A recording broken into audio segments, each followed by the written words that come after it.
have a goodly number of people that are here. My name is Sandy Pierce, and I want to welcome our WGN members, our guests, and the communities and school staff. This is the first of 4 education event spotlights that we'll be doing this year that are being hosted by the Education Committee. And the members of that committee are Anya Gordon, Hannah McGrath, Kristen Kiernan, and myself.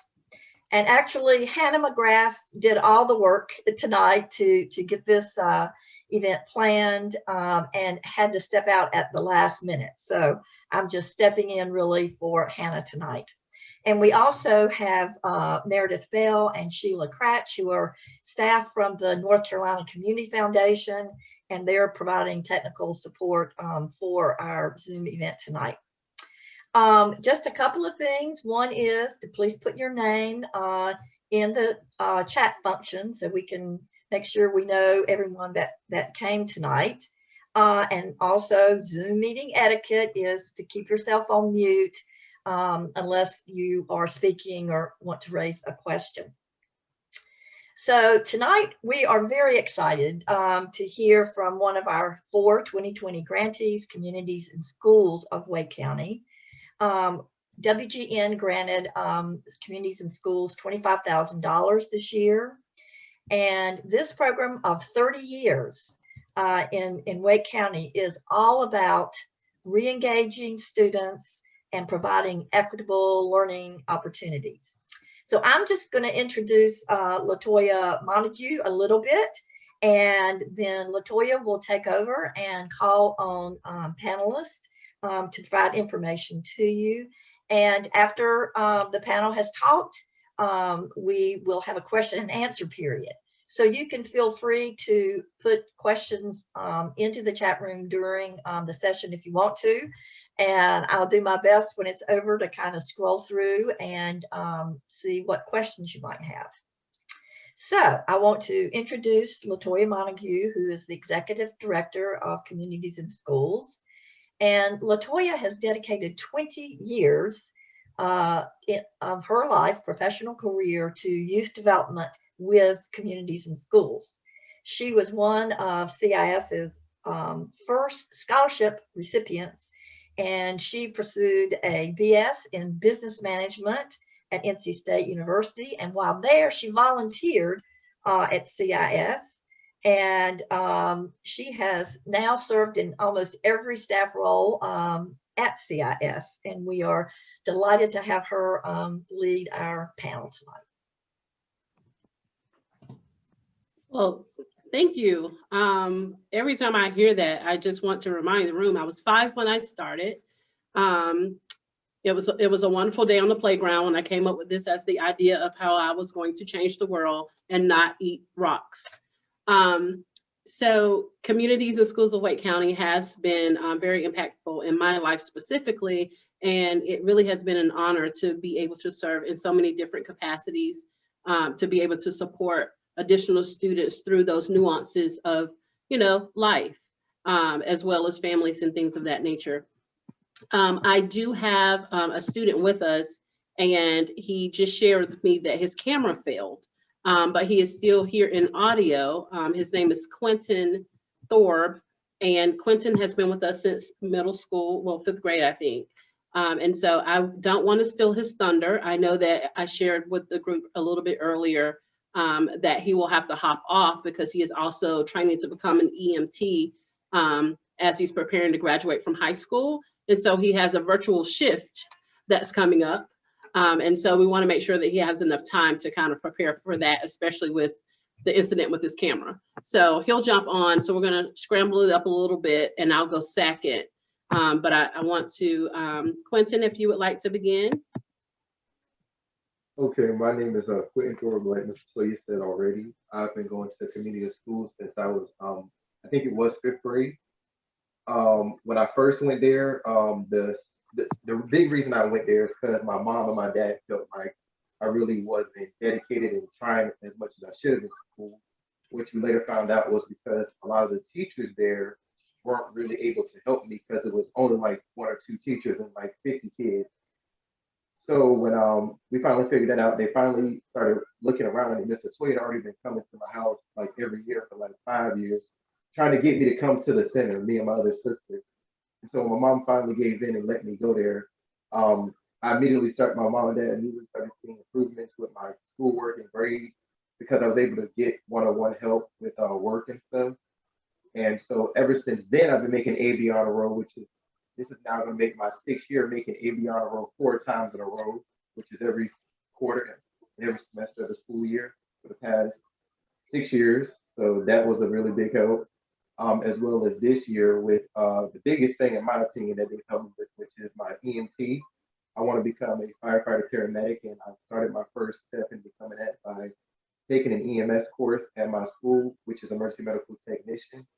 I'm getting really close to finally finishing the course up, and the center was able to help me get a lot of the stuff I needed, connecting with people that were able to successfully get me the material and equipment that I need to successfully accomplish one of my first big goals in life. I consider it as becoming emergency medical technician. So as of this summer, I'll be able to work as an EMT in the field. And so that was very helpful, and they've always helped me with my work. They've always helped me in other ways that I needed help in. So it was it's been very honored to be part of community school with everyone's help there. Thank you so much, Quinton. Quinton has been a phenomenal personal blessing to me to kind of see him grow and his wings fully begin to expand and take on additional roles, both in his family and in the Learning Center as a volunteer. It was a courtship. We are communities in schools, so we have locations located in public housing communities, as well as we have employees that are deployed to schools in Wake County. So there are 5. You will hear from an extraordinary principal very shortly at one of the schools that we're representing within at this point. But it's really about making the connections for the students and ensuring that they have access and additional encouragement and being able to help them see beyond their current circumstance. So I'll stop there, but Quinton, thank you so much for carving out time to share with us tonight. As always, you know, I'm so proud. He graduates in June. So we're over the moon about that, and we're looking, we've already started the college application process and all of the fanfare that goes with that. Just had a meeting with his mom today to tie up some additional things. But Quinton, you are really an example of why we are who we are. So thank you so much for joining us tonight. Thank you. So you can stay as long or as little as need be, because I know you have to prepare for your shift. I've already given your notes for the group, so they know that you'll be leaving at some point, okay? Yes, Thank you for joining us, Quinton. Congratulations. And our fingers are crossed that you get a real live graduation in June. Thank you. So I will try to share a small PowerPoint, really just so that you don't have to be tortured by just looking at me as I talk. Let's see how successful I'm going to be in this.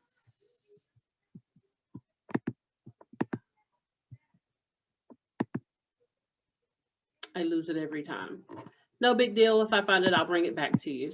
So as I shared, we are located in schools and in communities. We're on the ground, working directly with students and families because it is a package deal. There are students that you can work with, but you really have to be able to also help reach the families so that everyone is on the same page and that additional follow-up and reinforcement is not just coming from one place. As Quinton shared, his involvement with the organization was a 3 to 5 year courtship with mom. I saw her in the grocery store. I would see her in the community, and I would say, when are you going to send me the kids? When can we get the kids? And it was always the next day. And the day that they actually came through the door, I was surprised because I was like, wow, though it took 3 years, they're finally here.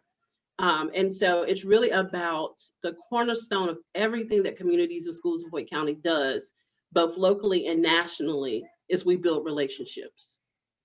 Everything else centers and spins from that.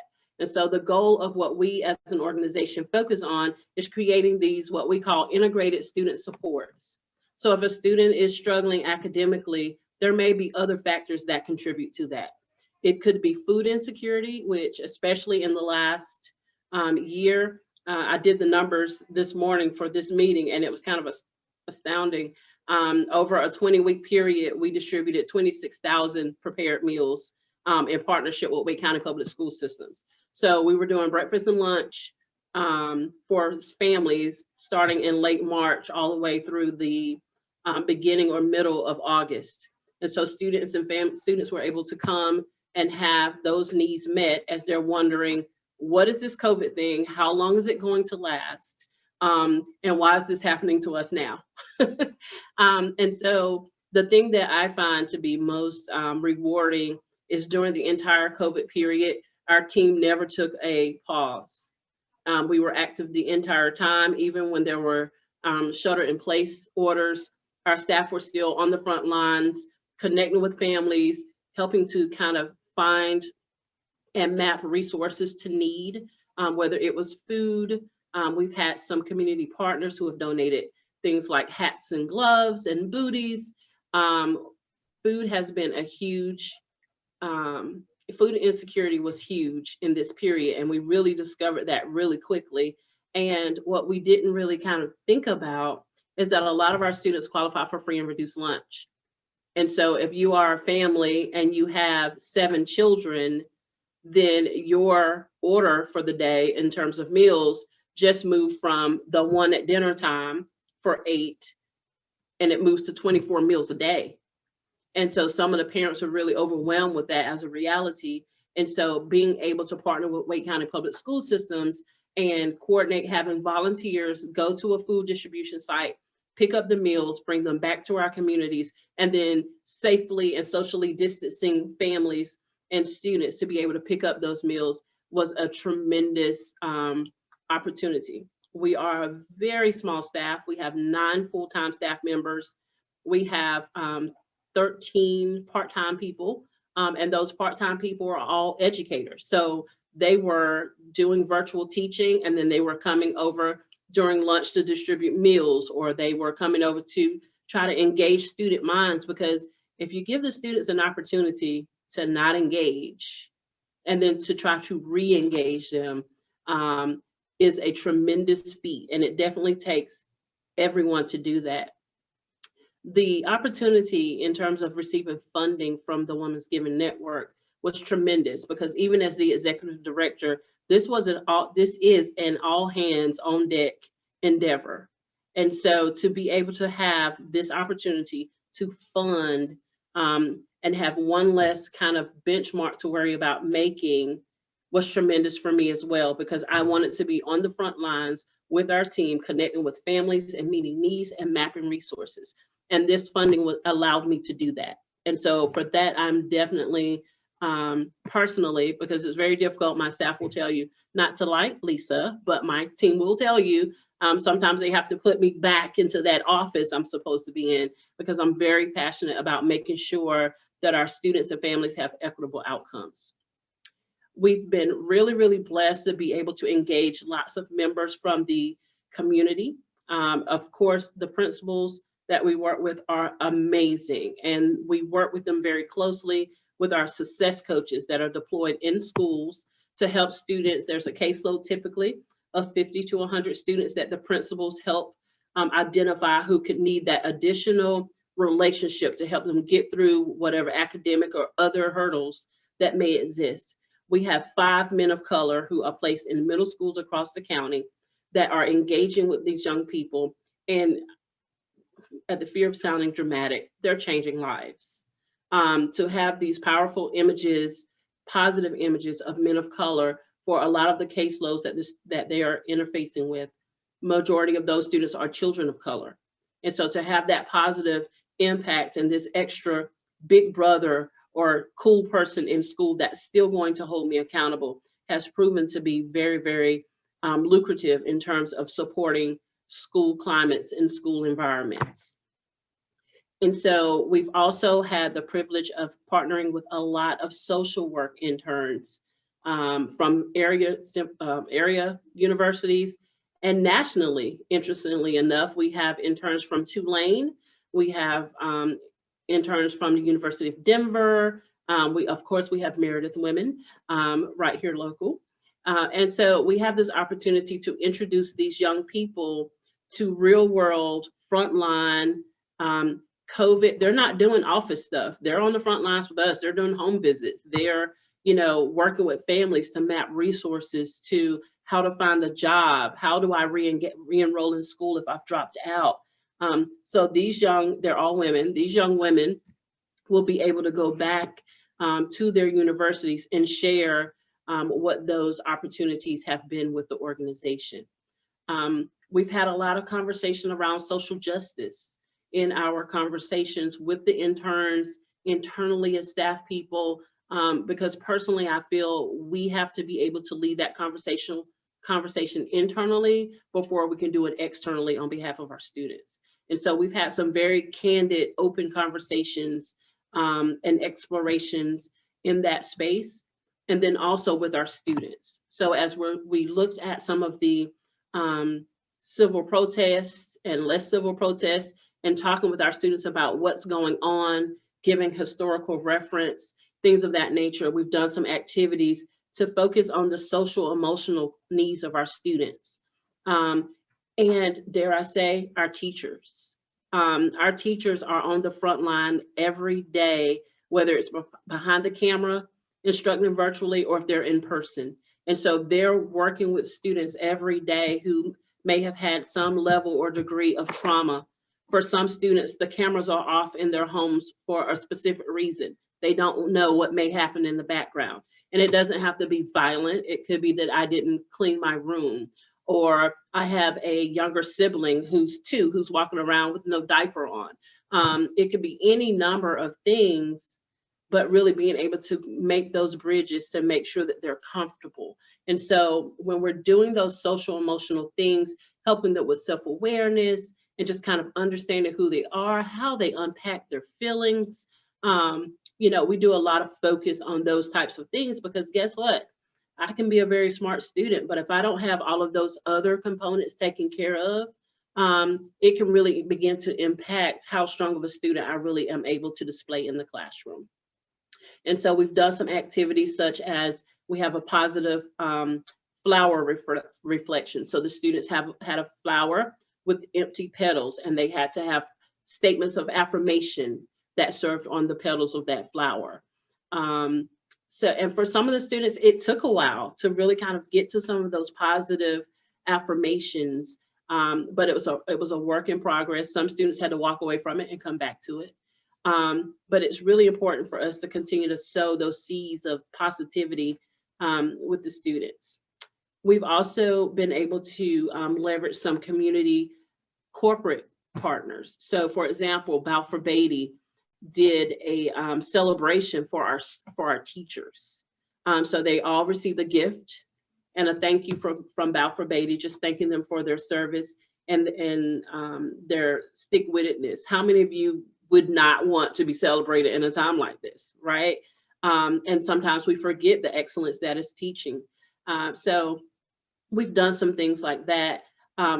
The other thing that I'll share, because I can talk at length, because I love what I do and I love the value of what we bring, is that we have a young woman. Her name is Chantelle. She graduated from the master's program at NC State in June of last year. She has started her first career aligned job in marketing. And she gives me a phone call from the aisles of Walmart in tears. And I'm like, what's wrong? And nothing's wrong. She was on the design team for the Lysol sanitizing detergent for clothes. And she saw her product on the shelf. Chantelle has been a student in the program, and it chokes me up. She's like one of my kids. I have lots of kids. but Chantelle has always been a very intelligent young woman. She's been with the program since 5th grade in one of our community sites. She was always the student that was different. And she was just different because she chose to have drive, but she didn't always know where she was driving to.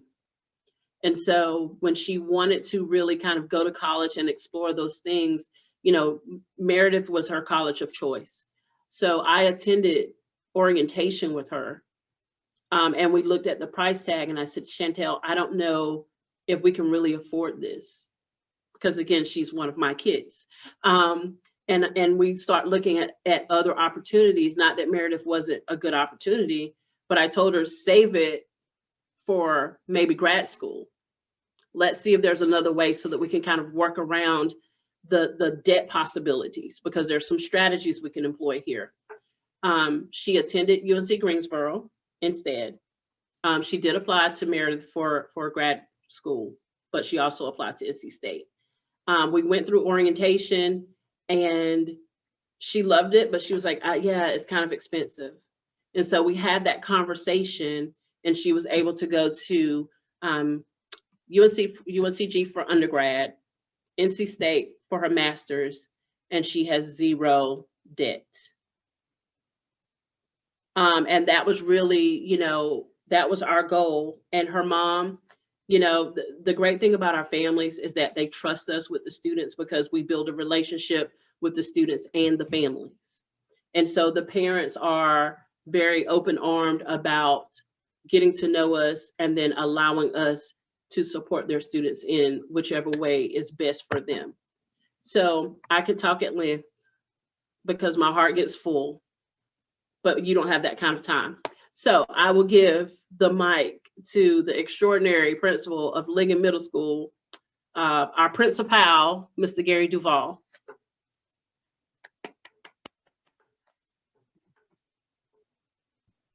So I don't know how I'm going to follow that, but I'm going to do the best that I can. So Ms. Montague was very gracious to invite me to come today because I have the same type of admiration for community and schools and how they benefit us. So I'm the proud principal at Ligon Magnet Middle School in Raleigh. And what I will say is I hate to brag, but I do have the best success coach like in my building. So I'm sure the other ones are great too, but we're very fortunate to have Mr. Fletcher with us. And whenever I tell you Mr. Fletcher, even though his paycheck comes from community and schools, he's basically like a staff member with us.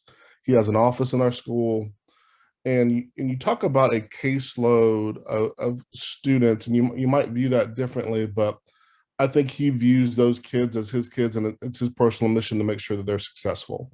So he is someone that provides that academic push at certain points, that social emotional push at certain points. And he is someone that, and goes out in the community and looks to make connections. That's something that we try to do early on during the pandemic when we were trying to find some students and just to see how and check in on families. We called it like strolling through the neighborhood and just kind of going out and checking in on certain folks. And it was important that I was able to do that with him just so they could see that true community and schools connection along with the school, with the school as far as outreach is concerned. And so he is someone that will jump in the car when we were doing our 8th grade celebrations, whether we were delivering school supplies home, whenever we've had to do that at certain points for families that have had transportation issues, he is willing to do anything and everything to make sure that children are successful. And they don't necessarily have to be on his caseload for him to be involved with that, which, is something that I appreciate about him. He's someone that is a part of my school improvement plan in the different things that we do within our committees. And so especially from our social emotional health standpoint and lending his eye and feel about things that are going on in the community and with certain families. And so when Ms. Montague talks about how that interconnectedness of like thinking through equity, thinking through that social emotional health, he also has led staff trainings in the areas that he has an expertise in to give his perspective. And so that perspective for our teachers is always important in the things that he is able to see through his lens as a community liaison, and the ways that he connects with not just parents, community leaders, and things that, we're seeing even from, especially during this time during the pandemic. I will say it's been, obviously it's been a challenge for all families and, and everybody within the country. But as teachers, we really, and as a school at large, I would say, what we want to do is make sure that if students chose a virtual option, or if they are having to learn from home, that they're the most successful that they can be. And really trying to connect a person through a camera. And, if that camera's on, that engagement piece is a little bit different, to learn in that fashion. So I will say that Mr. Fletcher is also someone that has looked to brainstorm with us, while our students have been on cohorts. So he opens up his center at certain points to be able to allow students an in-person offering when they're not in cohorts at school. And so that, to me, is everything, and that it continues to give those students a helpful resource, with adults in the building that can help them while they're not in a cohort at school for in-person learning. And so that prevents them from having to stay in the house where, a parent might be working a job or have different obligations where they're not able to be there. So he and his staff, and Ms. Montague being part of that, help to, fill in that gap, so to speak. And so we're fortunate to have them. I'm fortunate to have him. He's always a good sounding board for me. But I view it as a true partnership with what we're able to do with community schools, because we are, in an effect, all in it to make sure that students are successful and to be difference makers, and to, obviously have high expectations for our students, and to see students like Quinton, make it to where he wants to be with his goals, and hopefully higher. And you just talked about a student that has zero college debt after their undergrad. That is phenomenal. And we want all of our students to go on and reach new heights. But, we start at that base level at middle school to make sure that we're setting them on to where they can be successful, through sixth through eighth grade, and then successful their freshman year. But also that handshake going to high school, knowing that, we've set them with the requisite skills to be successful. But I just thank you for allowing me to speak today, and I'm able to answer any questions if you have any.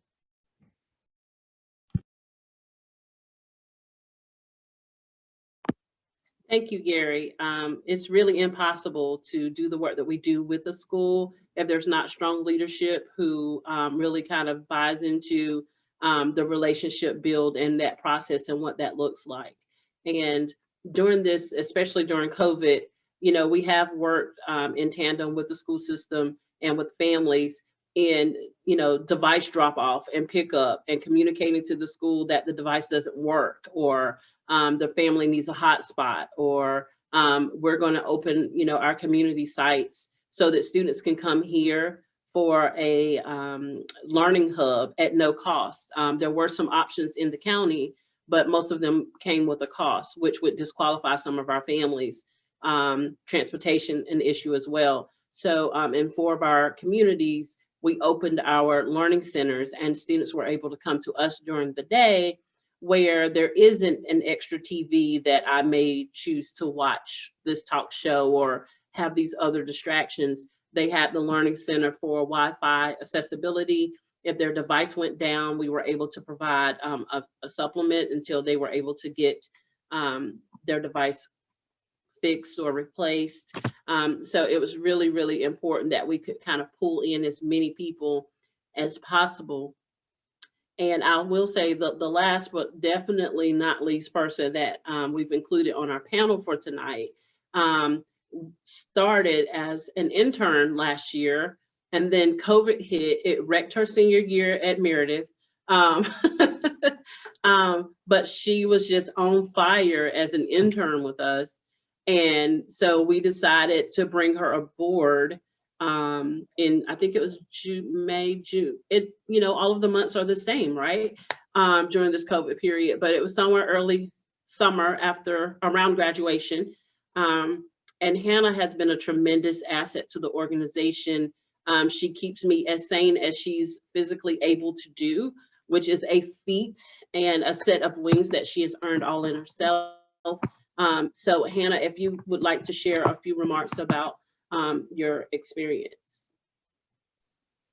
Yeah, so I'm Hannah. Like she said, I graduated last May from Meredith, and I did my internship I did a lot of it in the schools, and then I also did do some in the afternoon in the learning centers also.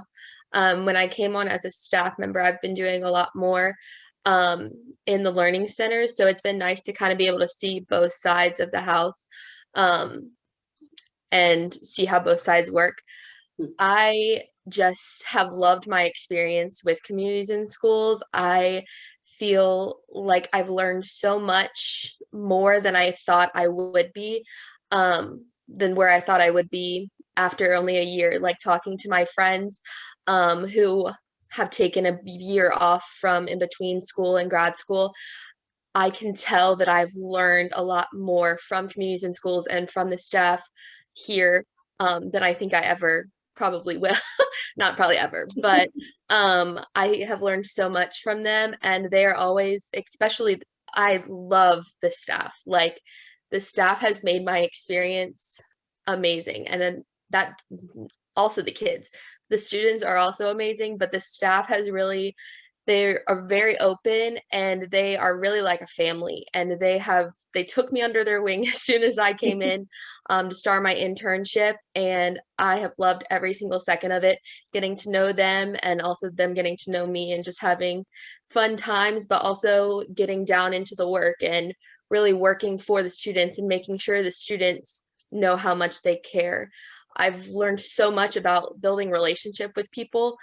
That is something that I never realized the importance of until I started working more with communities in schools. There's so many students in both the learning centers and in the school buildings that they rely so much on our staff because there's somebody who has taken the time to get to know them and they're able to work one-on-one with them. Whereas sometimes if you're in class and your teacher is trying to teach 30 kids, they don't necessarily have time to really understand the problems and things that are going on in your life. But the coaches and then also the learning center staff really get down into there and really get to know you and are able to kind of help you work through some of that stuff. It's nothing against teachers. They just don't have the time to teach and then also to get into all of the different aspects of your life and things like that. So that's been really awesome to see. Also, just I know Latoya has already kind of talked about it, but just how far they went during this COVID experience where they did not take any kind of breaks. I remember during my internship where we would have weekly meetings about different things, and she was telling me the whole list of everything of going out into the different housing communities and different hotels and things and taking people food, and which was just awesome to hear about because it obviously needs to be done. And it's awesome how far they're reaching in the school buildings and also in the centers and everything too. And I personally have loved to see how much the students enjoy talking to the coaches and enjoy talking to the center staff and how much trust in that bond that they form. And that all goes back to just building those relationships, which I have obviously found out of how important that is. And that's probably one of the most important things that I've learned through going through my time at communities and schools. And I know that that's a skill that I'll take on into the future and everything too. So, yeah. Well, thank you so much, Hannah. And you've taught us so much as well. I learned about the different layers of social work from you all. I didn't know what it was called. I just did stuff. And then she was able to say, oh, well, this fits here. This is mezzo. So that was really cool. So don't think that you're the only student in this. But it really is a collective effort. And, there were so many other tentacles that really kind of reaches the work that we do. But ultimately, without the support of a network such as yours, strong leaderships and principals, interns who are willing to kind of learn as well as teach, and people who are not normally overly focus on students to come together and really create this community of support, which is generally the core of our mission. It's to create that community of support to empower students to be successful in school and in life. And so we really thank you so much for all of your support, and we're open for questions. I look forward to answering lots.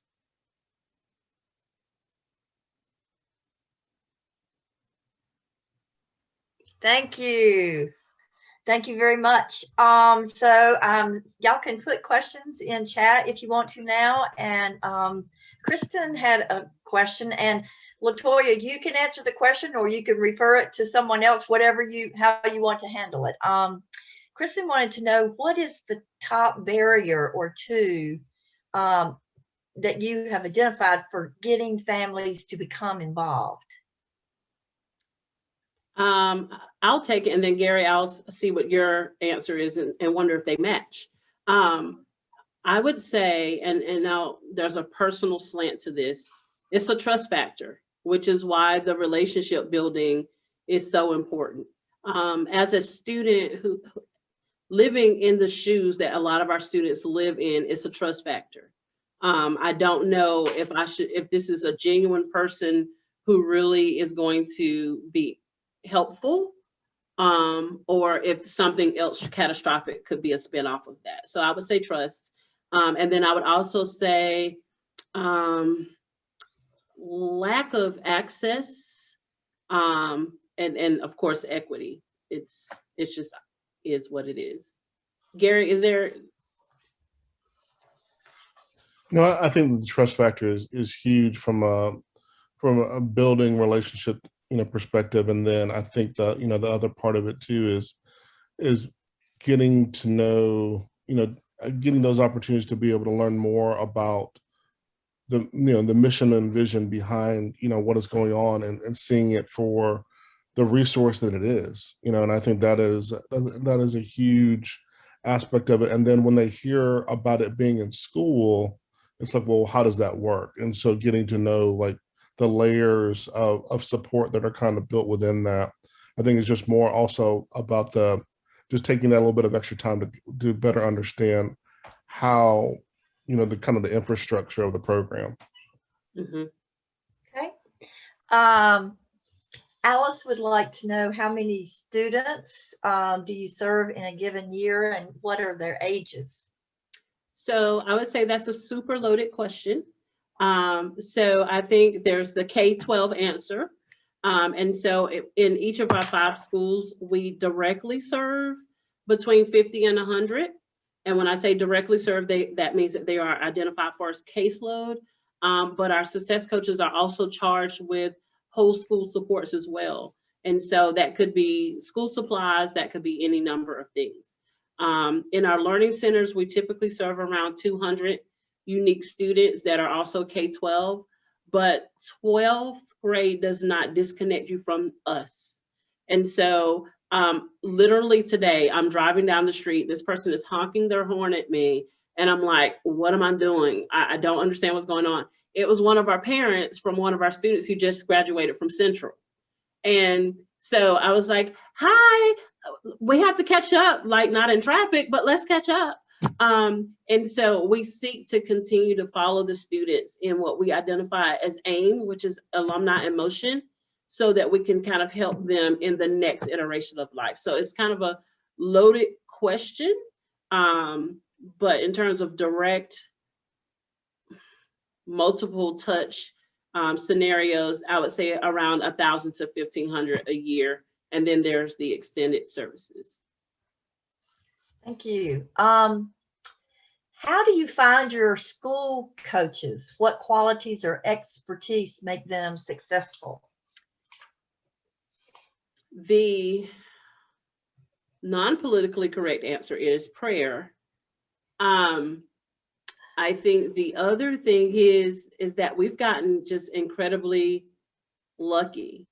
We've done just kind of general searches, and somehow we came up with an anomaly of having 5 men of color. 2 of them are Spanish speaking, which really turned into true currency in the environments. There are some families that the main barrier is language.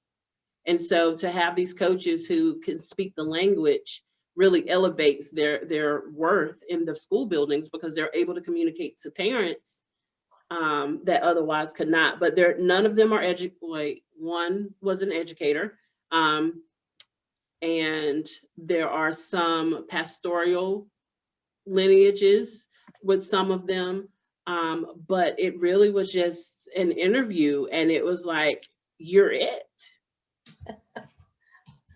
Great. Hayden would like to know, how did you attract an intern from Tulane? It is very bizarre. We don't know. And we ended up with 3 from Tulane. And Tulane is still reaching out to say, hey, do you have capacity for more? And we're like, how did you find us? I think it could be that Communities in Schools has a national presence. So we're just a local affiliate. So they may have had a good experience with another CIS. And so they've connected us that way. Great. Lisa would like to know, what practices from the pandemic will you continue after we are back to some new normal?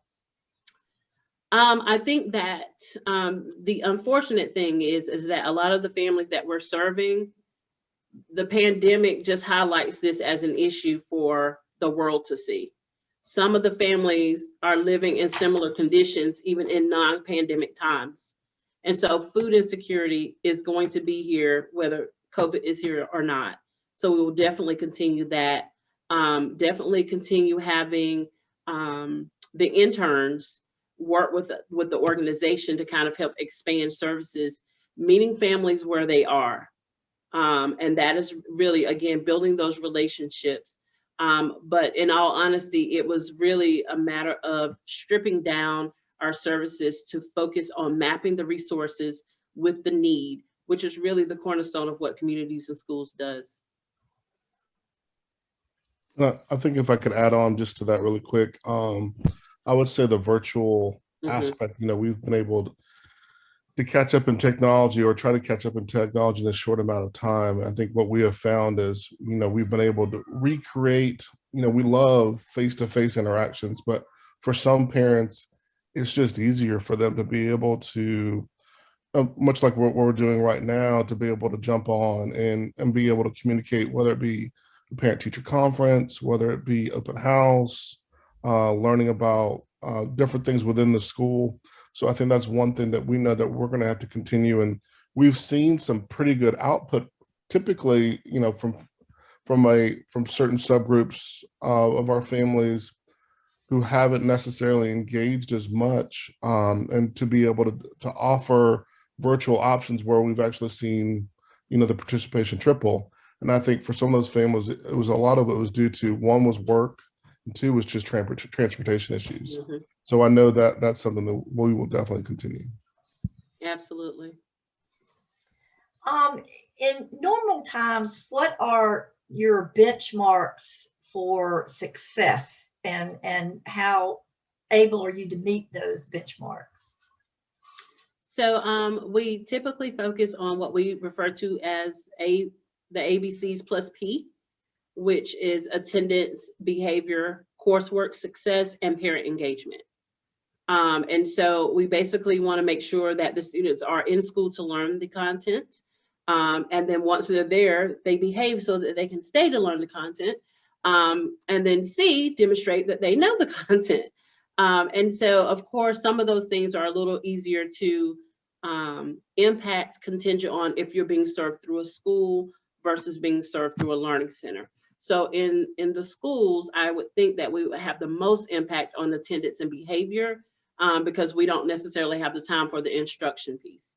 But in our after school piece, it's probably the opposite, because we pay certified teachers to help support in the tutoring space for students after school. And so that's where we have our greatest focus.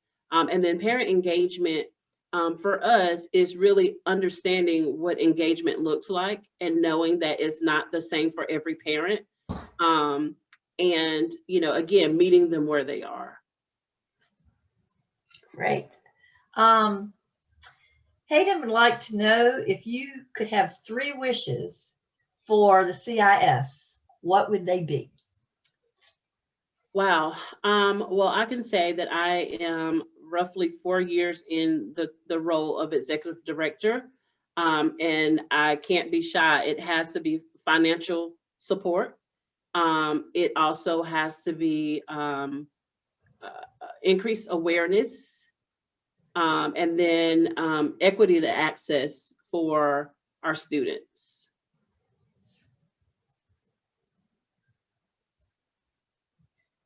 Okay. I think that might be all of the questions that I see in the chat. Gosh, this was just wonderful.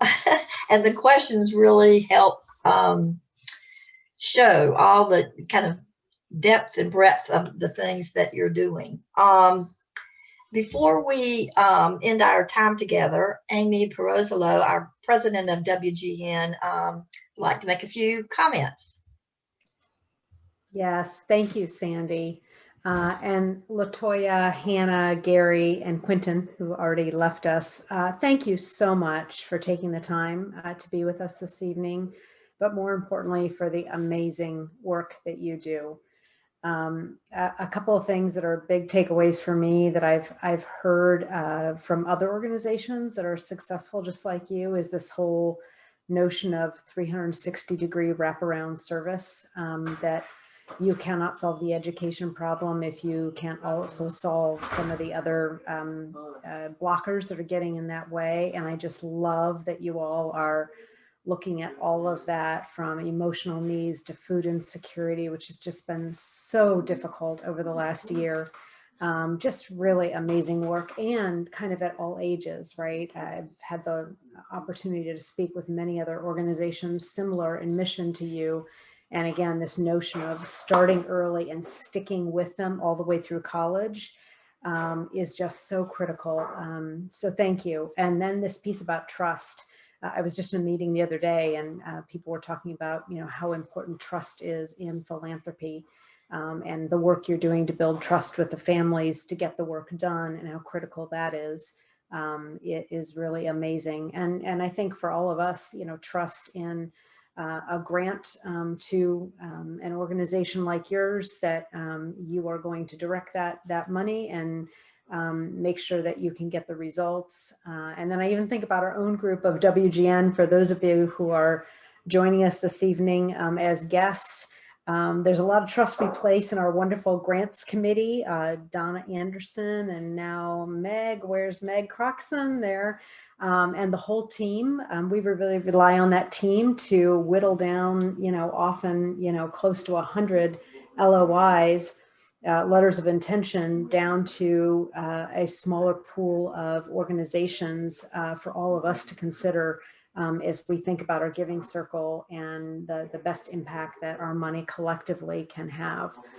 So there's a lot of trust in our grants team to do that work and to do that due diligence. And Latoya, Hannah, Gary, I could not be more thrilled that we found you all, because this is just, boy, it's made my heart so happy to hear the stories, Quinton's story, Chantelle's story. Oh my goodness. I'm in marketing. So that just made my heart sing, hearing her story about seeing her product on the shelf.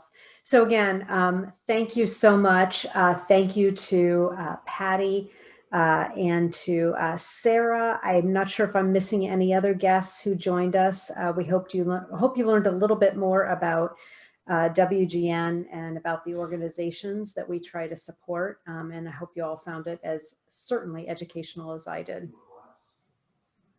Great. And so one more plug, be sure to save the date for our next education event spotlight. That will be May the 4th. And you'll hear from another one of the grants we funded this year, that is Families Together. They move families with children from homelessness or housing insecurity to stable homes. And I will say, Latoya, your website is fabulous. I was looking at it. It has outstanding videos and testimonials and information on how people like us can volunteer. So I encourage you to check out their great website. And I hope you all enjoy the rest of this beautiful weather week. Hey, Sandy, I left a couple people off my list. Lisa Berwin from Communities and Schools, as well as Ruth Scott, who's here as a guest. Thank you for joining us as well. Sorry for leaving you off the list of thank yous for joining us this evening. This is Lisa. Can we have an applause off of mute? Sure. Yes, there you go. Thank you.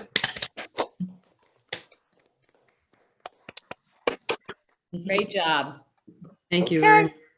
Thank you. Thank you Thanks, all. Sandy. Have a wonderful evening. Thank you. Thank you, everyone. Good to see Thank you. you. It was great to see everybody. Bye. Everyone.